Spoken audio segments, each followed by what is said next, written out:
Hi, this is Alisa Kriegel. I am here with Let's Talk About Sex, Really, the podcast where we talk about all things sexual, sexuality, relationships. Today, I want to talk about sex positivity. So, I have shared that I have a memoir coming out from Sexless Marriage to Sex Goddess, a memoir by me.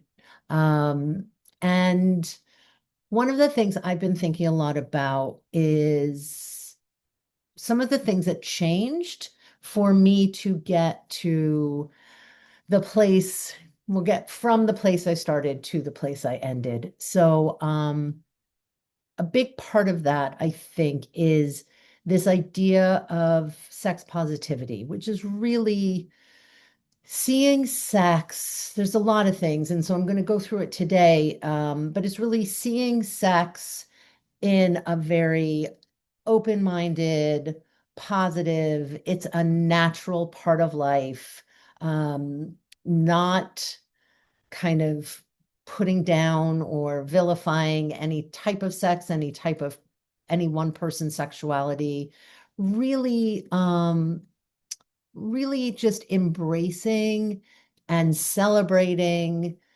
your own sexuality and the sexuality of others. So it's a very different space. I know for myself, I didn't come from, oftentimes people come from a very harsh or religious background. And what I realized is that there's a sort of negative view of sex that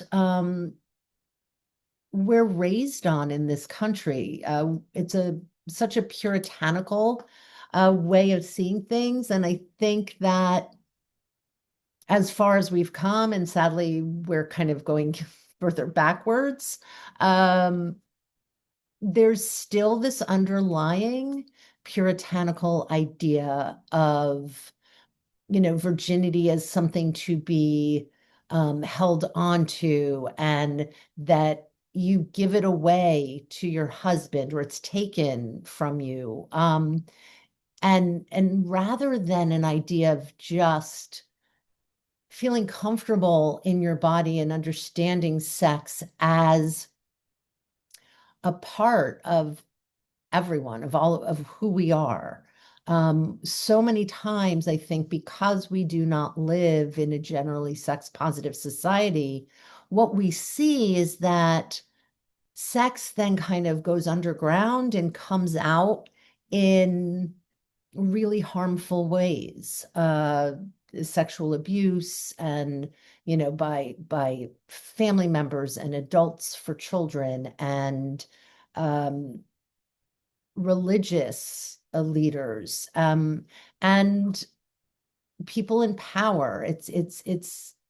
It's abused and it's taken advantage of. And so we've not been set up to have a more open-minded, really loving, accepting view that sex is just a part of life. And part of that is what I see a lot is individuals and couples that I talk to who have challenges talking about sex, talking, especially with their partners, with anyone they're with, about what their boundaries are, what they like, what their desires are, what their kinks might be, uh, what their experiences have been.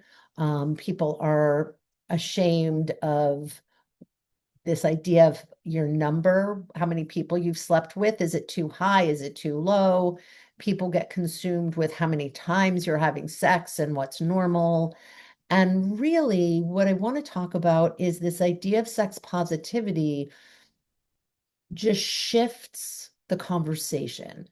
Unfortunately, the other thing that most of us have not had, which is why I think we don't have this natural ease with sex, with talking about it, with communicating what we like, with feeling comfortable in our bodies, is because sex education is really limited in our country. And I don't have the stats in front of me. That might be another podcast, but there is no kind of mandate that sex education be taught in the schools. Often, sometimes it is, sometimes it isn't. There is no kind of structure of what's taught or how. Oftentimes, when I've spoken to people, what they've gotten of sex education is just fear.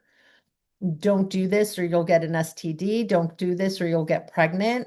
Um, there's a little more talk in the colleges about consent and having things be consensual, but still, it hasn't started early enough that it is just a natural part of people's lives. And so I want to go through just what some of the main ideas are behind sex positivity and what that might look like in your life, and how to really kind of shift your focus for more sex positive way of being. And I think that part of why this is so important is because I really want people to have a comfortable ability to communicate with your partner. I have had so many sessions recently. It's so interesting with people who are dating or married or engaged, in committed relationships where significant parts of themselves are not being shared with their partner. They don't feel comfortable. There's still shame around it, which is a really common thing. I think shame is one of the most common human experiences. And so even not setting boundaries, I think somehow we think that if we are in a loving relationship, that the boundaries are just automatic or assumed. And I've had conversations recently where it's just not, that there are boundaries that aren't being spoken, that people are feeling like, even consent is assumed because you're married. And so one of the biggest things of sex positivity is really just the idea, right? There's no judgment of sex. Sex is natural and should be explored, and that there's an open communication about what each person likes or doesn't like and where the boundaries are. And a big part of that is also that it's a consensual, respectful relationship.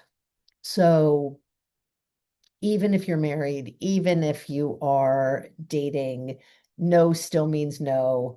And that should never be a confusion. That is like the ultimate boundary, no matter what the nature of your relationship is.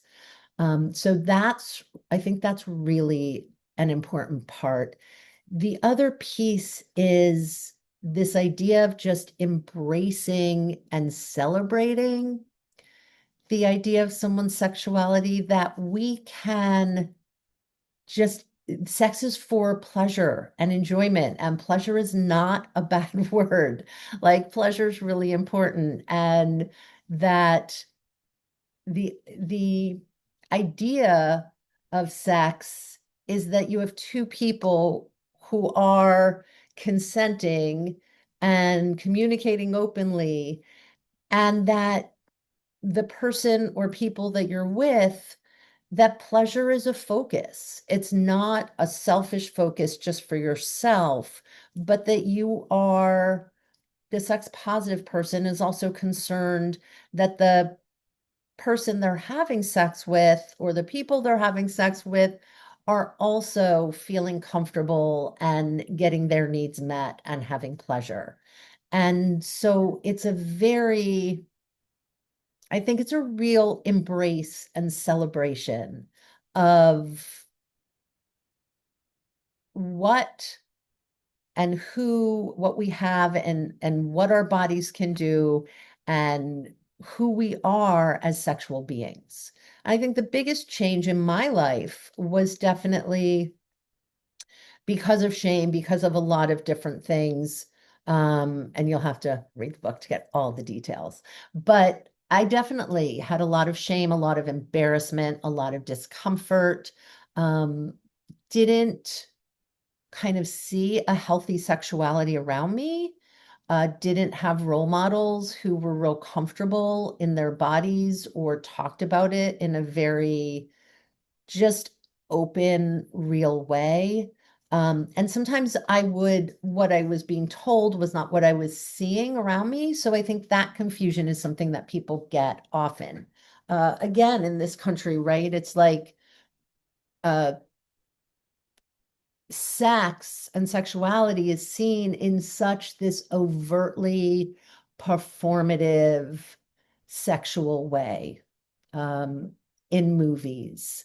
Everyone always looks good and has a certain body type.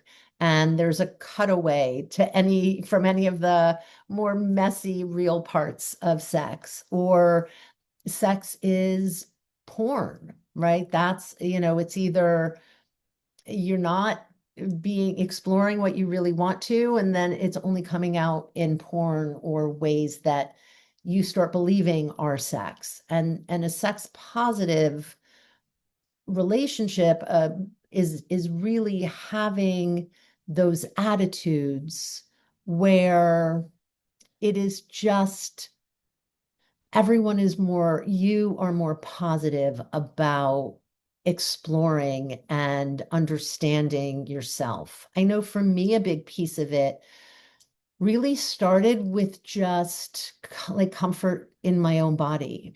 And I've done a podcast, I think, on reconnecting with your sexual self. And I think that that is a really great place to start. There are two earlier podcasts. One is reconnecting to your sexual self without sex not included. There's so many ways to feel good in our bodies, to really have that positivity and start gaining comfort in our own skin that doesn't involve sex or another person. And it's just something, it's really an attitude and a practice. And it takes time. So I'm not saying, feel this, you should feel this. There are no shoulds in this. It's where are you? What is your comfort level now? How would you like to feel in your body? How would you like to feel in your own skin? How would you like to view your sexual self? And how would you like to view the role of sex in your life? For some people, it's this once in a while thing, if you're in the mood, if you look good, if everything aligns. And is that okay for you? Or do you want, again, a more broad, celebratory, kind of exciting view of sex in the everyday, right? Of it as a natural part of life, a natural exploration by yourself or with a partner. So take a look at those old podcasts. I think it's a great way to sort of reconnect if you're not feeling connected to your body, to your sexual self, to your desires, to what it is that you want from sex, from another person, what it's been for you. Would you like it to be different? All of those things. So much of a sex positive viewpoint is really starting with yourself and knowing yourself. And I think that that is fundamental.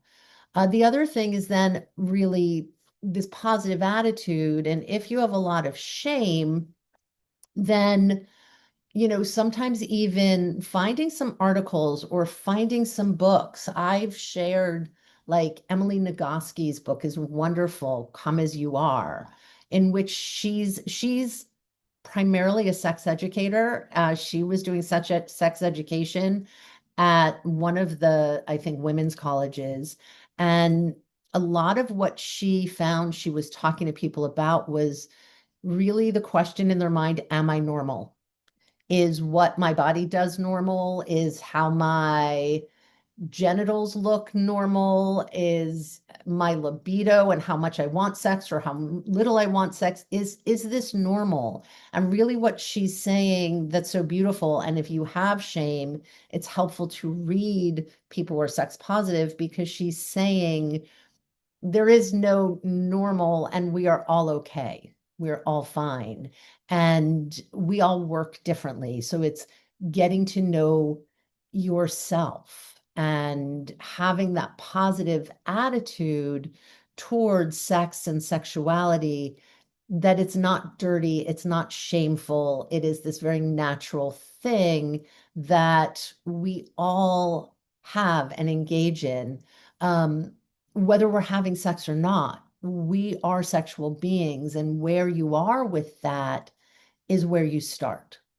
For me, I didn't have that sense of it was all okay. That embarrassment and shame was so strong, and it stayed with me for a long time. And I think it affected the choices I made and who I was with and how I approached sex. And it was only later in my life that I realized I didn't want that to be how I approach sex. I wanted a different relationship, a different comfort in my body, and a different relationship with sex. And over time and over experience and participating and engaging in sex and in sexual relationships in with more of this positivity, with more of this positive, open um, idea that it's natural and I don't have to be any certain way, and learning myself. That is really what, to me, got me to a place where, as I say in the book, I call it sex. I say to sex goddess, because I got to a place where I didn't realize that I could have those abilities. And they felt, I mean, I think we all have that goddess inside us, that God inside us. It felt very liberating and very powerful. So being able to get to that place, you first have to have a vision. And I think that this attitude and change in seeing less judgment and more loving, more focus on pleasure, more focus on the natural, is the way that you envision, and then the change happens. Having that vision is what allowed me to surprisingly get to that place. I say surprisingly because it was a surprise. It really was. And so what I want is to really encourage, kind of, if you are not in a place where you feel yourself or your relationship to be one that is sex positive, if there is shaming, if there is judgment about anything about what you like or how often or what you want or what your boundaries are, then there needs to be more conversation. And the hardest part with conversation is it can be really scary to step up and share something about yourself, especially our sexual selves feel so vulnerable. And so this is an opportunity to embrace some of that vulnerability, to step up and step into a little bit of vulnerability, and know that it might feel scary, and it's okay. You can do it anyway. You can say one little thing or ask a question.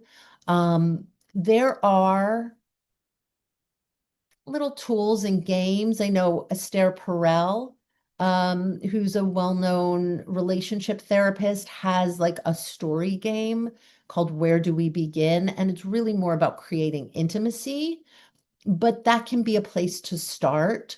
Sometimes people will, if you really are feeling like your relationship or you yourself are stuck in a very negative, shame-based way of feeling your sexuality, even seeing a therapist or a sex therapist individually or as a couple can be really helpful because they can help walk you through some of these. What are the things that you each like? What don't you like? What feels okay? What are maybe even some past traumas that you haven't shared? And it doesn't always have to be what I call big T traumas. Sometimes there are what I call little T traumas, which are the everyday thing or things that were not sexual assault, but maybe you just felt really disrespected during sex or very misunderstood, or that your pleasure was never prioritized and you never knew how to ask for your pleasure to be a priority. You felt uncomfortable with the focus being on your pleasure. So all of those things are things that I really encourage to be talked about with a partner. And if you're not ready for that, with a friend, with a therapist, especially with a sex therapist or a therapist who is comfortable and you can ask. Not all therapists are. If they're comfortable talking about sex, it makes a big difference. So I just want this to be an opening to start exploring that there are different types of sexuality, and sex positivity is this all-embracing way of viewing sex that can help you just increase your enjoyment and decrease your anxiety and even increase the intimacy, especially because it is a shared, and it can be a shared process of discovery of what more is there that can be more positive, and and where can you find more pleasure in your life, because that is really so difficult for so many people, is just this idea that it is okay to feel pleasure. Again, this puritanical society we came from, that's in our genes, is a really harsh, judgmental, puritanical one, and we still see it in some of the politics and some of the conversations on a national level around sex that are still so archaic, really. Sex has been found, and that's the other positive quality, to really enhance health, your emotional well-being, to really enhance a relationship, a romantic relationship. So there's just so many positive things, which hence the name. So I want this to just be a starting point for you to explore, read about. There's so many articles and books that have this sort of sex positive spin. It's a great place if you're even starting to have conversations with kids or teenagers about sex, coming at it from a more sex positive place, finding the books or the ways to speak to people, to speak to yourself. If you are still using words that are not penis and vulva and vagina and your, vajayjay and all of this stuff, which is all cutesy, but takes us away, a step away from just the reality of our genitalia and our um, all of the things that are part of sex and who we are, and the messy, beautiful parts of all of it. So it's really, it's practice. It sounds so strange. It's open-mindedness. It's visualizing what you want your sex life to be and your sexuality to be, and knowing that it's okay, that it can be talked about and you can express yourself and you can share, and it has to be consensual. It has to be safe and consensual. And that is the beginning. It's the beginning of so much. And so go back and feel free to listen to some of the earlier episodes on reconnecting. And as I move forward and move into, helping people in some ways become your own sex god and sex goddess, become your own, god and goddess of your own life, of your own self, of your own sexuality, embracing pleasure. I really want the basis of it to be an understanding of this sex positivity, of this inclusive, non-judgmental, open-minded, respectful embrace of sexuality. So I hope this is helpful. I will put some show notes on some recommended articles or ways and places you can start with this. And in the meantime, I hope it can just be a jumping off point for you to explore further. So thank you for being here. If you'd like the video version, I am on YouTube, and there will be links in my audio version. The video version will have links to audio. So whether you like seeing your podcasts or listening to them, you have options. I am on Instagram at Let's Talk About Sex _really. And please follow me. Please like these episodes, share them with as many people as you can. And thank you for being here. Take care. Bye.